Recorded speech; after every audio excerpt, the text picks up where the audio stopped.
بسم اللہ الرحمن الرحیم۔ حضرات محترم، سامعین مکرم، بھائیو اور دوستو، اسلام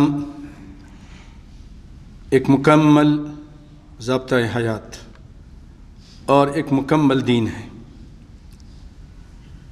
اس نے جو چیزیں انسانوں کے لیے ضروری تھیں سب کی سب بتا دی، کوئی چیز اس میں تشنا نہ رہی، اور ہر قسم کی جو برائیاں تھیں اور نقصان دہ چیزیں تھیں ان سے بھی اسلام نے منع کر دیا، روک دیا۔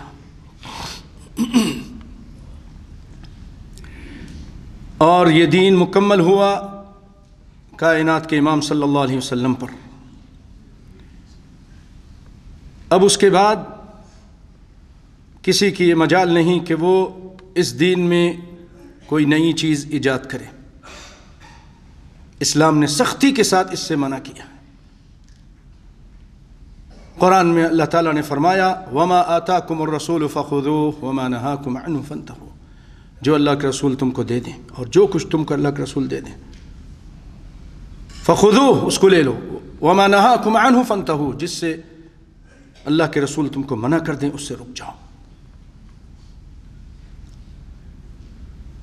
اپنی طرف سے کوئی چیز ایجاد مت کرو۔ اسلام نے اس کام کو جو دین میں دین سمجھ کے کیا جائے اور جو قرآن میں نہیں، حدیث پاک میں نہیں، صحابہ کرام نے نہیں کیا، اس کو بدعت کہا ہے۔ وہ کام بدعت ہے، اور بدعت کے بارے میں بھائیو بہت سخت وعید آئی ہے کتاب و سنت میں۔ اللہ تعالیٰ نے قرآن پاک میں فرمایا لَقَدْ كَانَ لَكُمْ فِي رَسُولِ اللَّهِ أُسْوَةٌ حَسَنَةٌ، تحقیق نبی کائنات صلی اللہ علیہ وسلم کی زندگی میں تمہارے لیے بہترین نمونہ ہے۔ وہ تمہارے لیے سیمپل ہے، وہ آئیڈیل ہے۔ تم ان کی طرح، ان کی تعلیمات کے مطابق اپنی زندگی گزارنے کی کوشش کرو۔ دوسری جگہ فرمایا وَمَن يُشَاقِقِ الرَّسُولَ مِن بَعْدِ مَا تَبَيَّنَ لَهُ الْهُدَى وَيَتَّبِعْ غَيْرَ سَبِيلِ الْمُؤْمِنِينَ نُوَلِّهِ مَا تَوَلَّى وَنُصْلِهِ جَهَنَّمَ وَسَاءَتْ مَصِيرًا۔ جو کوئی بھی مخالفت کرتا ہے رسول صلی اللہ علیہ وسلم کی،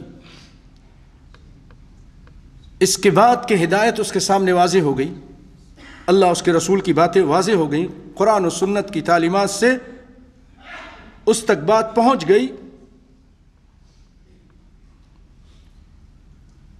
وَمَن يُشَاقِقِ الرَّسُولَ مِن بَعْدِ مَا تَبَيَّنَ لَهُ الْهُدَى وَيَتَّبِعْ غَيْرَ سَبِيلِ الْمُؤْمِنِينَ، اور ان راستے پہ چلتا ہے جو صحابہ کا راستہ نہیں تھا، جو مومنین یعنی صحابہ کرام نے ایسا نہیں کیا، اور اس نے وہ راستہ اختیار کیا جو صحابہ کا بھی نہیں تھا، مومنین کا نہیں تھا۔ سب سے پہلے جب قرآن نازل ہوا مومنین وہاں صحابہ تھے۔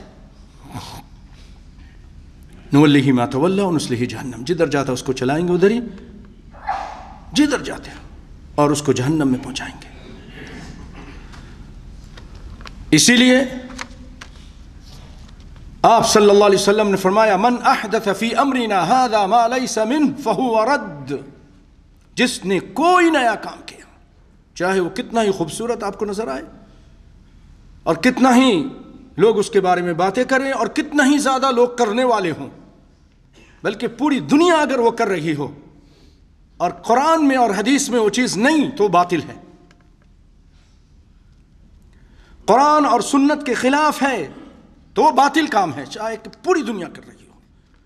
اور چند لوگ ہیں کہ وہ کہتے ہیں ہم نہیں کریں گے، ہم تو وہی کریں گے جو کتاب و سنت میں ہے۔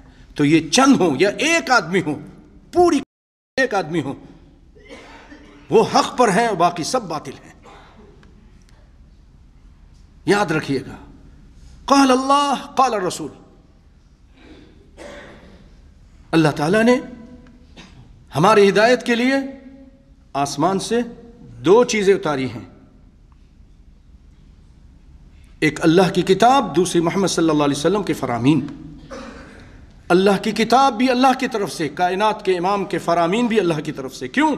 اللہ نے فرمایا وما ينطق عن الهوى ان هو الا وحی یوحى، کائنات کے امام دین کے بارے میں کوئی بات اپنی طرف سے نہیں کرتے جب تک کہ وحی ان پر نازل نہ ہو جائے۔ وحی آتی تھی تو آپ گفتگو کرتے تھے، وحی نہیں آتی تھی تو بات نہیں کرتے تھے۔ تو یہ دو چیزیں ہماری ہدایت کے لیے ہیں، اور آپ صلی اللہ علیہ وسلم نے واضح طور پہ فرما دیا کل امتی یدخلون الجنہ۔ غور سے سنیے گا، بخاری کی روایت ہے، میری ہر امت جنت میں جائے گی الا من ابا، جو جنت میں جانے سے انکار کرے، مگر جو جنت میں جانے سے انکار کرے۔ صحابہ کرام نے کہا اللہ کے رسول، جنت کون اس میں جانے سے انکار کرے گا کہ میں نہیں جاتا؟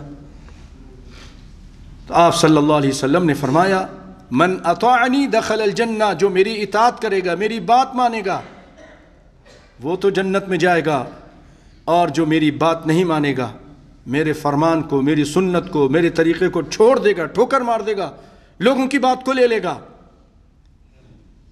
تو یہ شخص وہ ہے جو جنت میں جانے سے انکار کرتا ہے۔ ہر کلمہ پڑھنے والا میری امتی، میری امت کا ہر شخص وہ جنت میں جائے گا، مگر جو جنت میں جانے سے انکار کرے۔ اور کون انکار کرتا ہے؟ جو رسول اللہ کی اطاعت نہیں کرتا، بات نہیں مانتا۔ اللہ تعالی ہم سب کو آپ صلی اللہ علیہ وسلم کی بات ماننے کی توفیق عطا فرمائے۔ تو بھائیو، یہ شعبان کا مہینہ، آپ اس میں دیکھیں گے کہ لوگ طرح طرح کے کام کر رہے ہیں، نئے نئے کام کر رہے ہیں جو رسول اللہ صلی اللہ علیہ وسلم کے زمانے میں نہیں تھے، آپ نے نہیں بتائے، قرآن میں نہیں، حدیث میں نہیں، صحابہ کرام نے نہیں کیے، چاروں امام نے نہیں کیے، چاروں امام سے بھی ثابت نہیں، بہت بعد میں جا کے لوگوں نے وہ کام شروع کیے۔ آئیے وہ کون کون سے کام ہیں؟ شعبان کا مہینہ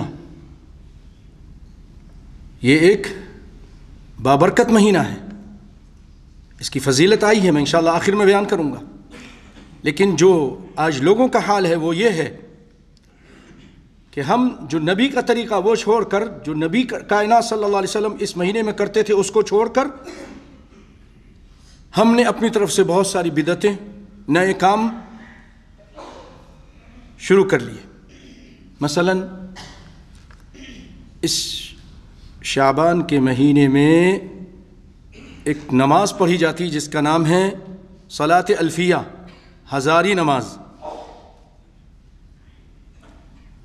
اور یہ 15ویں شب کو پڑھی جاتی ہے، 100 رکعت ہوتی ہے، اور جس میں ہر رکعت میں سورۃ اخلاص پڑھتے ہیں۔ تو اس طرح